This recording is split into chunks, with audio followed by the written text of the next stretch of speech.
অনেক অপেক্ষার পরে আফরান নিশো, পূজা ছেড়ি এবং চঞ্চল চৌধুরী অভিনীত দম মুভিটি চলে এসেছে। তো আমিও চলে আসলাম এটার এক্সপ্লেইন নিয়ে।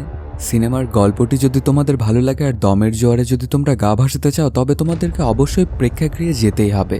সিনেমাটি এখন পর্যন্ত কোনো রকমের কোনো অনলাইন প্ল্যাটফর্মে আসেনি, এজন্য অনেকের রিকোয়েস্টে সিনেমা হলে গিয়ে সিনেমাটা দেখে এসে তারপর এক্সপ্লেন করতে হচ্ছে।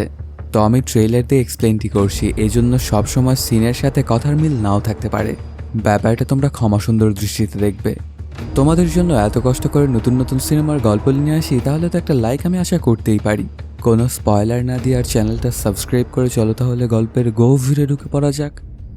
এই সিনেমার কাহিনীটি সাজানো হয়েছে নেস্ট নামের এক এনজিও কর্মকর্তা শাহজাহান ইসলাম নূরকে কেন্দ্র করে। তিনি খুবই পরিশ্রমী এবং সৎ কর্মকর্তা ছিলেন। তার ইচ্ছা ছিল শুধুমাত্র নিজের প্রিয়তমা স্ত্রী রানীকে নিয়ে এমন একটা ঘরে থাকা যেখানে ছাদের ফুটো দিয়ে আর পানি পড়ে না, এবং সেই বাড়িটাতে ওদের নিজস্ব একটা টিউবওয়েল থাকবে। আসলে নূরের মতো অনেক মানুষের শুধু এইটুকুই চাওয়া পাওয়া থাকে। এজন্যই তো দুনিয়াতে এখনও ভালো মানুষ আছে।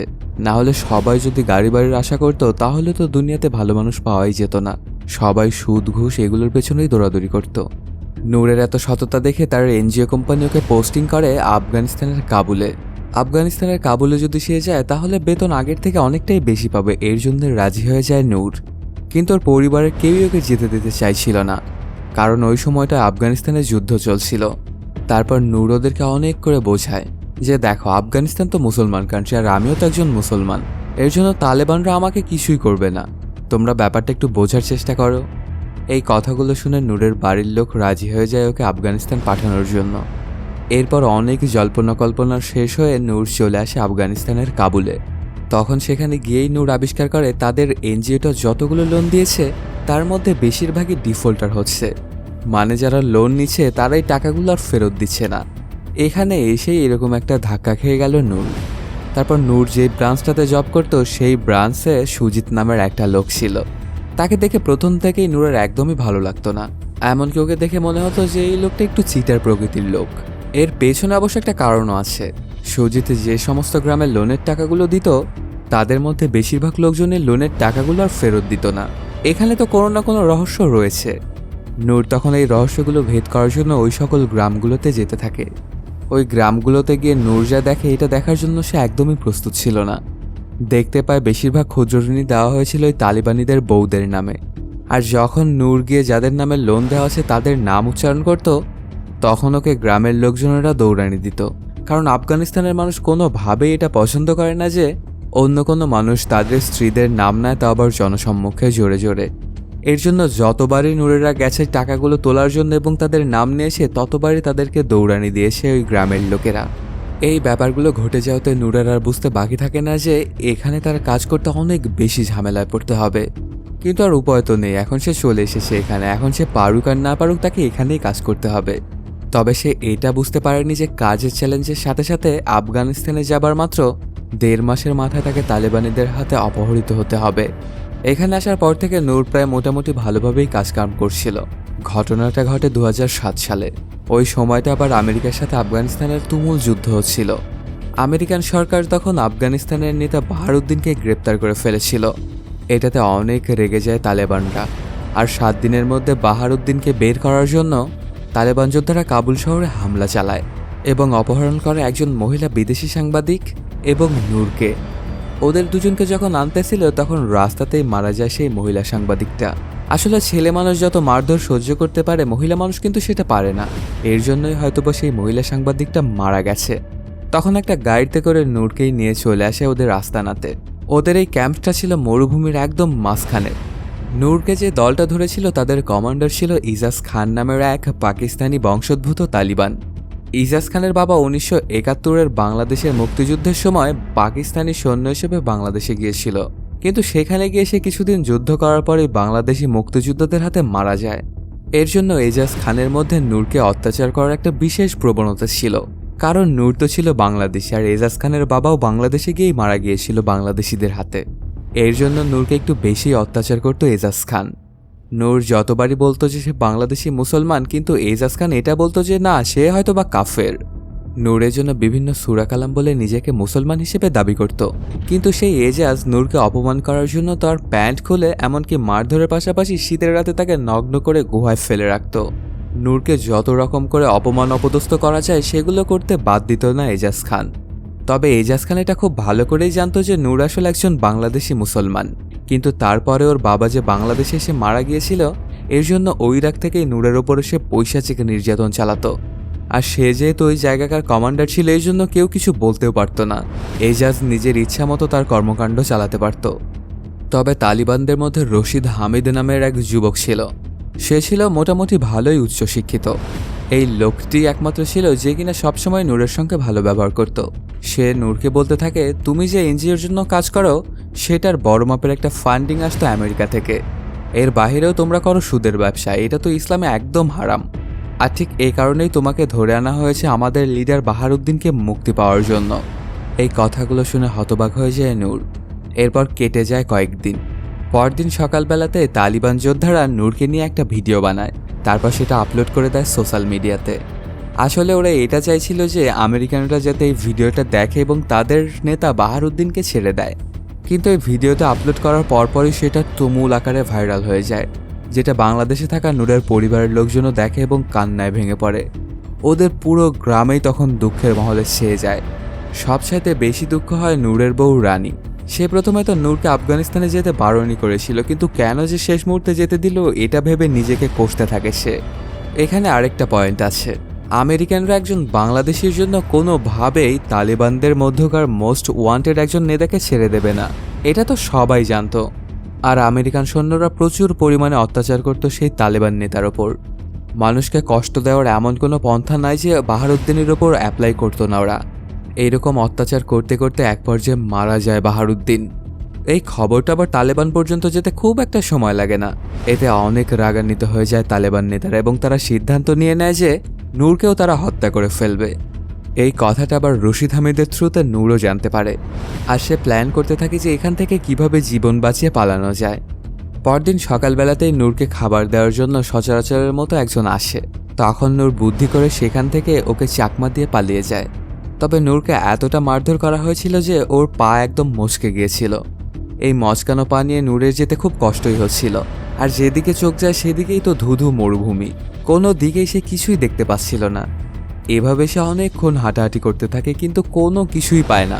আর যেহেতু ওর পাও মস্কানো ছিল তাই খুব একটা বেশি দূর যেতে পারে না। এরকম হাঁটতে হাঁটতে সকাল থেকে বিকেল হয়ে যায়। তালেবানদের হাতে আবারও ধরা পড়ে নূর। ওকে ধরে আবারও সেই গুহাতেই আনা হয়। এ কারণে নূর খুব ভালোভাবে গোসল করতে থাকে। গোসল করে পাকসাফ হয়ে সে নামাজ পড়তে যায়। আসলে সে খুব ভালো করেই জানতো যে একটু পরেই তাকে মেরে ফেলা হবে। আর মারা যাওয়ার আগে নূর শেষবারের মতো নামাজটা পড়ে যেতে চায়। নামাজ পড়ে সে আল্লাহর কাছে দোয়া করে এবং নিজের জানটা ভিক্ষা চায়। আর তালেবানদের এই বন্দিগুলোকে বিচার করার পদ্ধতি ছিল একেবারেই অদ্ভুত। যার তারা বিচার করবে তাকে একটা গাধার ওপরে ওরা বসিয়ে দিত। তারপর সেই গাধাটাকে একটা খুঁটির সঙ্গে দড়ি দিয়ে বেঁধে দিত। সেই গাধাটা সেই খুঁটিটার চারিদিকে বৃত্তাকার পথে ঘুরতে থাকতো। যখনই সেই গাধাটা হাঁটতে হাঁটতে ক্লান্ত হয়ে থেমে যেত, ঠিক তখনই জল্লাদ এসে ওই বন্দিটার গলা কেটে ফেলত।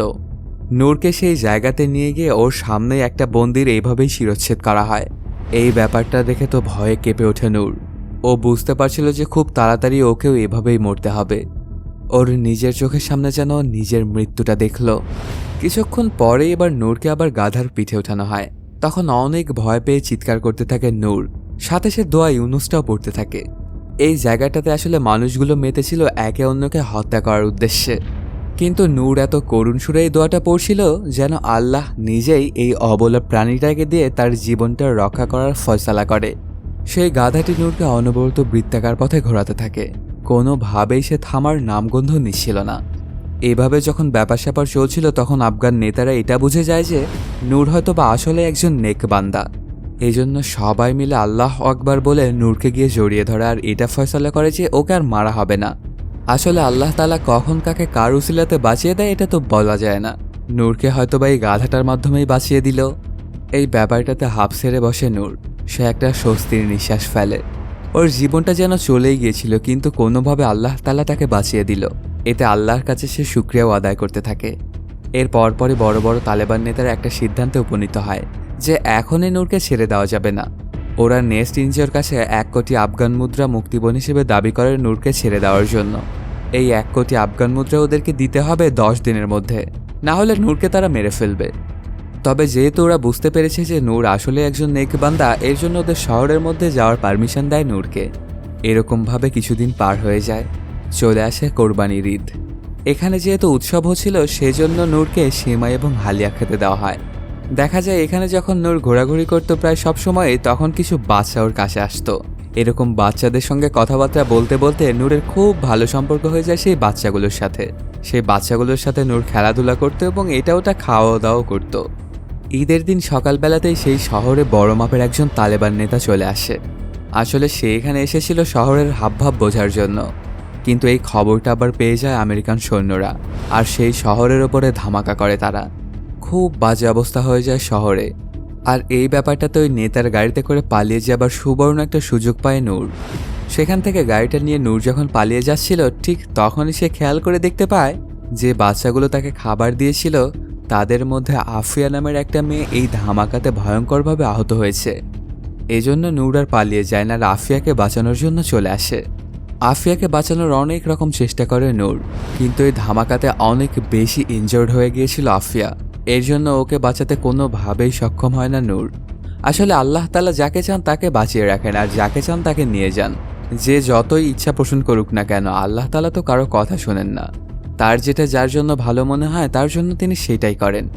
এই জন্যই হয়তো নূরকে বাঁচিয়ে রেখেছে, আর আফিয়া নামের এই ছোট্ট নিষ্পাপ মেয়েটিকে উপরে নিয়ে গেল। এদিকে দেখা যায় নূরের স্ত্রী রানী ঢাকাতে নেস্টের হেড অফিসে চলে আসে। ওখানে গিয়ে দারোয়ানটাই ওকে আটকায়, একদমই ঢুকতে দিতে চাইছিল না। কিন্তু অনেক করে কাকুতি মিনতি করে এবং ফ্যাক্টগুলো জানিয়ে উপরে চলে আসে নেস্টের প্রেসিডেন্টের সাথে দেখা করে। ওনার নাম মিল্লাত সাহেব। তারপর ওনাকে সবকিছু খুলে বলে রানী, এবং নূরকে সেখান থেকে বাঁচিয়ে আনতে বলে। তখন মিল্লাত সাহেবের থ্রুতে রানী এটা জানতে পারে যে নেস্ট এনজিও আসলে টাকা দিয়ে ছাড়িয়ে আনতে চাইছিল নূরকে, কিন্তু আমেরিকান সরকার এটা কোনোভাবেই চাইছে না। ওদের ধারণা যদি একজনকে এভাবে মুক্তিপণ দিয়ে ছাড়িয়ে এনে আনা হয়, তাহলে আরও অনেক লোককে তালেবানরা হয়তোবা ধরে নিয়ে যাবে। তাই আমেরিকানরা মুখে যতই বলুক যে বন্দির সেফ রিটার্নের জন্য তারা বদ্ধপরিকর, কিন্তু বাস্তবে এটার একদমই উল্টো। নেস্ট এনজিও যেন নূরের জন্য কোনো টাকা পয়সা না দিতে পারে, এর জন্য আফগানিস্তানে থাকা নেস্ট এনজিও সকল ব্রাঞ্চের ব্যাংক অ্যাকাউন্টই ফ্রিজ করে দেয়। আসলে আমেরিকার ভাবসাব সবসময় এরকম, যতক্ষণ ওদের লাভ হয় ততক্ষণ ওরা সাথে আছে, আর যখনই ওদের কোনো ক্ষতির সম্মুখীন হতে যায় তখনই ওরা সাথে থাকে না।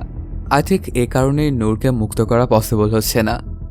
এদিকে নূরকে প্রতিনিয়তই সেই পাকিস্তানি বংশোদ্ভূত এজাজ খান বিভিন্ন পন্থায় ওকে মারধর করত এবং সাথে জ্বালাতনও করত। আর যে গাধাটি নূরের প্রাণ বাঁচিয়েছিল সেটাকে নূরের চোখের সামনেই মেরে ফেলে এজাজ খান। আসলে সে খুবই খারাপ একজন মানুষ ছিল। এই ব্যাপারটা দেখে অনেক রাগান্বিত হয়ে যায় নূর। ওর মাথার যেন সকল তারই ছিঁড়ে যায়। এর জন্য সে এজাজ খানকে মারতে শুরু করে দেয়। ওকে প্রচুর মারধর করে নূর। কিছুক্ষণ ওদের মারামারিটা চলার পরে তালেবানরা এসে ওদের দুজনকেই ধরে ফেলে, আর ওদের এইসব কর্মকাণ্ডের জন্য একটা মিটিং বসানো হয়। সেখানে বড় বড় সব তালেবান নেতারা ছিল। এখানে নিরীহ প্রাণী হত্যার জন্য এজাজ খানকে সেই শহর থেকে চলে যেতে বলা হয়। আসলে সে যে কাজটা করেছে এটা একদমই জঘন্যতম একটা কাজ। ওর রাগ আছে তো নূরের ওপর, তাহলে ওই গাধাটাকে সে কেন মারতে গেছে? আর ঠিক এই কারণেই এখান থেকে ওকে বিতাড়িত করা হয়। আর এই মিটিংয়ের মধ্যে নূর একটা প্রস্তাব করে, তাকে যদি কিছুদিন সময় দেওয়া হয় তাহলে সেই টাকাগুলো সে নিজেই পরিশোধ করে দিতে পারবে। আর এই কারণে নূরের প্রয়োজন সুজিতকে। তারপর তালিবানিরা গিয়ে সুজিতের সাথে কন্ট্যাক্ট করে এবং তাকে নিয়ে আসে এই জায়গাতে। সুজিতকে এখন খুবই বিশ্বাস করত নূর, এই জন্য তার নিজের কম্পিউটারের পাসওয়ার্ডটা ওকে বলে দেয়, যাতে বিভিন্ন গ্রামে তাদের যে লোনের টাকাগুলো পাওনা ছিল সেগুলো সুজিত নিজে গিয়ে কালেক্ট করে এই মুক্তিপণের টাকাটা ওরা ব্যবস্থা করতে পারে। সুজিত ওর সাথে দেখা করে সেই পাসওয়ার্ডটা নিয়ে চলে যায় এবং কাজে লেগে পড়ে। এভাবেই কেটে যায় 53টি দিন। হঠাৎ করে একদিন নূর সুজিতের কাছ থেকে জানতে পারে যে তার স্ত্রী রানী প্রেগনেন্ট। তখন নিজের সন্তানকে দেখার তীব্র বাসনা থেকে ওকে বেঁচে থাকার নতুন একটা কারণ দেয়। আসলে এই কথাটা যখন নূর প্রথমবার শুনেছিল তখন সে এতটা খুশি হয়েছিল যে এটা বলে বোঝানোর মতো নয়। নূর তো এখন আটক রয়েছে, তারপরে ওর খুশি যেন কোনোভাবেই ধরছিল না। তারপর সেখান থেকে সুজিত আবারও চলে আসে এবং ওই টাকাগুলো কালেক্ট করতে থাকে। ওদের আফগানিস্তানের ব্রাঞ্চগুলোতে নূরের যে কলিগগুলো ছিল তারা তাদের নিজস্ব 1 মাসের বেতন দিয়ে দেয় ওর জন্য। আর সুজিত লিস্ট ধরে ধরে প্রাণপণ চেষ্টা করতে থাকে লোনের টাকাগুলো উঠানোর জন্য। যেহেতু তাদের সকল ব্যাংক অ্যাকাউন্টগুলো ফ্রিজ করে দেওয়া হয়েছিল, এই জন্য এছাড়া তো ওর কাছে আর কোনো উপায় নেই।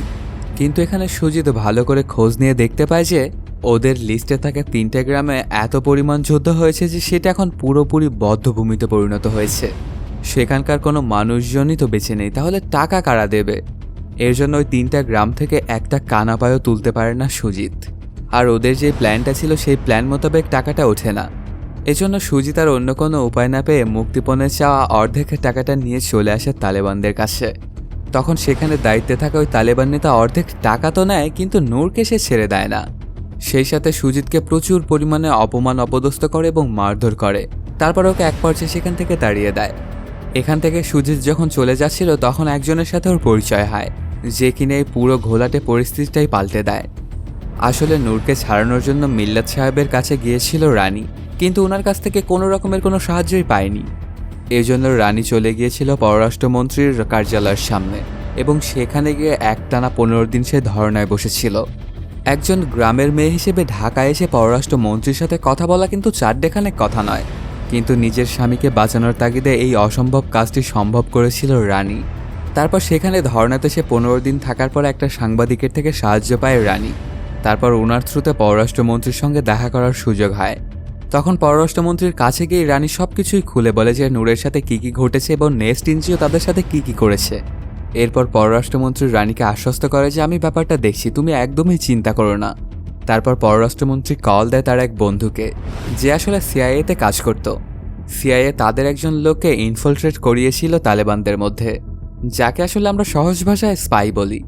সেই সিআইএ এজেন্ট এবং তালেবান নেতা শেষ পর্যন্ত সুজিতকে সাহায্য করে এবং নেগোসিয়েশনের মাধ্যমে সেই অর্ধেক টাকাতেই নূরকে মুক্তি দিতে রাজি করানো হয় তালেবানদের। এই কথাটা যখন নূর জানতে পারে তখন তার খুশি যেন আর ধরছিল না। ওর সময় যেন আর এখন কোনোভাবেই কাটছিল না, এক সেকেন্ড যেন এক একটা বছরের মতো মনে হচ্ছিল। সে পরের দিন সকালবেলার অপেক্ষা করতে থাকে। এরকম অপেক্ষার প্রহর গুনতে গুনতে চলে আসে পরের দিন সকাল। নূরকে একটা গাড়িতে করে তালেবানরা নিজেদের এরিয়ার বাইরে রেখে বিদায় নেয়। কিন্তু ওরা যে কয়জন এসেছিল তার মধ্যে ছিল পাকিস্তানি বংশোদ্ভূত এজাজের একজন লোক। সে এজাজকে এটা জানিয়ে দেয় যে নূরকে মুক্তি দেওয়া হয়েছে, আপনার যা করার এখনই করে নিন, আর নূর এই জায়গাতে আছে। এজাজ তাই ওর প্রতিশোধ নেওয়ার জন্য নুসকে খুঁজতে শুরু করে, আর ওকে যদি একবার পেয়ে যায় তাহলে ওকে মেরে ফেলতে চায়। এদিকে দেখা যায় বন্দি অবস্থায় যখন নূর ছিল তখন একদমই ভীত সন্তুষ্ট থাকতো সবসময়ই, কিন্তু এখনকার যে নূর এটা হচ্ছে স্বাধীন নূর। এরকম নূরকে খোঁজাখুঁজি করতে করতে এক পর্যায়ে এজাজ ওকে পেয়েও যায়। তারপর ওদের দুজনের মধ্যে শুরু হয়ে যায় ফাইট। ওদের দেখে মনে হচ্ছিল যেন বাঘে সিংহে লড়াই, কেউই কারো চাইতে কম নয়। ওরা যেখানে ফাইটটা করছিল তার নিচেই ছিল একটা খাল। তখন ওরা মারামারি করতে করতে দুজনেই গিয়ে পড়ে যায় সেই পানির মধ্যে। নূর যখন ওর গ্রামে ছিল তখন কাবাডি খেলায় সে খুবই পারদর্শী ছিল। দম ধরে রাখা ছিল নূরের বড় একটা পারদর্শিতার জায়গা। নূর সেটা খুব ভালোভাবেই রপ্ত করেছিল। সে সবসময় বিশ্বাস করত বেঁচে থাকাটা হলো দমের খেলা, যতদিন মানুষ দমটা ধরে রাখতে পারবে ততদিনই সে বেঁচে থাকতে পারবে। এদিকে পানির নিচে ডুবন্ত অবস্থায় দম ধরে রাখার ময়দানে নূর হারিয়ে দেয় পাকিস্তানি এজাজ খানকে, ফলে সেখানেই ডুবে মারা যায় এজাজ খান। আর নূর ফিরে পায় একটা নতুন জীবন। তবে শেষ পর্যন্ত অবশ্য এজাজের লাশটা ঠিকই নূর পানির ওপরে উঠে এনেছিল, কারণ নূর হলো বাংলাদেশি মুসলমান। নূর একজন মুসলমান হয়ে অন্য মুসলমানের লাশকে কিভাবে সম্মান দিতে হয় সেটা খুব ভালো করেই জানে, যদিও সে তার শত্রু হয়ে থাকে। অনেক জল্পনা কল্পনা শেষে নূর এবং সুজিত বাংলাদেশে ফিরে আসে। নূর তার পরিবারকে নিয়ে আবারও তার সুখের জীবন শুরু করে। অনেকদিন পরে রানী যখন ওকে এই অবস্থাতে দেখে তখন অনেক কান্না করতে থাকে ওকে জড়িয়ে ধরে, কি মানুষটাকে পাঠিয়েছিল আর কি হয়ে এসেছে। কিন্তু রানী এটা ভেবে খুশি হয় যে জীবিত তো এসেছে নূর, আর এটার জন্য আল্লাহর কাছে অনেক করে শুকরিয়া করতে থাকে রানী। ওদের তিনজনের জীবন এখন খুব ভালোভাবেই কাটতে শুরু করে। আসলে এই সিনেমায় থাকা নূর চরিত্রটি আমাদের মনে করিয়ে দেয় প্রতিকূলতা যত পাহাড় সমানই থাকুক না কেন, দম বা বিশ্বাসটুকু ধরে রাখতে পারলে ওই প্রতিকূল পরিবেশ থেকেও জয় সুনিশ্চিত। এই সিনেমাটি থেকে কিন্তু আমাদের শিক্ষা নেওয়ার অনেক কিছুই রয়েছে, আর এর মাধ্যমেই শেষ হয়ে যায় সিনেমাটি। তো বন্ধুরা, কেমন লাগলো আজকের এই এক্সপ্লেনটি জানাতে কমেন্ট করো, আর যদি এখনও চ্যানেলটা সাবস্ক্রাইব না করে থাকো তাড়াতাড়ি সাবস্ক্রাইব করে নাও। দেখা হচ্ছে নতুন কোনো ভিডিওতে। Till then, সায়োনারা। সিনেমার গল্পটি যদি তোমাদের ভালো লাগে আর দমের জোয়ারে যদি তোমরা গা ভাসাতে চাও তবে তোমাদেরকে অবশ্যই প্রেক্ষাগৃহে যেতেই হবে। সিনেমাটি এখন পর্যন্ত কোনো রকমের কোনো অনলাইন প্ল্যাটফর্মে আসেনি। এজন্য অনেকের রিকোয়েস্টে সিনেমা হলে গিয়ে সিনেমাটা দেখে এসে তারপর এক্সপ্লেন করতে হচ্ছে। তো আমি ট্রেলার দিয়ে এক্সপ্লেনটি করছি, এজন্য সবসময় সিনের সাথে কথার মিল নাও থাকতে পারে। ব্যাপারটা তোমরা ক্ষমা সুন্দর দৃষ্টিতে দেখবে। তোমাদের জন্য এত কষ্ট করে নতুন নতুন সিনেমার গল্প নিয়ে আসি, তাহলে তো একটা লাইক আমি আশা করতেই পারি। কোনো স্পয়লার না দিয়ে আর চ্যানেলটা সাবস্ক্রাইব করে চলো তাহলে গল্পের গভীরে ঢুকে পড়া যাক। আসলে এই সিনেমায় থাকা নূর চরিত্রটি আমাদের মনে করিয়ে দেয়, প্রতিকূলতা যত পাহাড় সমানই থাকুক না কেন, দম বা বিশ্বাসটুকু ধরে রাখতে পারলে ওই প্রতিকূল পরিবেশ থেকেও জয় সুনিশ্চিত। এই সিনেমাটি থেকে কিন্তু আমাদের শিক্ষা নেওয়ার অনেক কিছুই রয়েছে।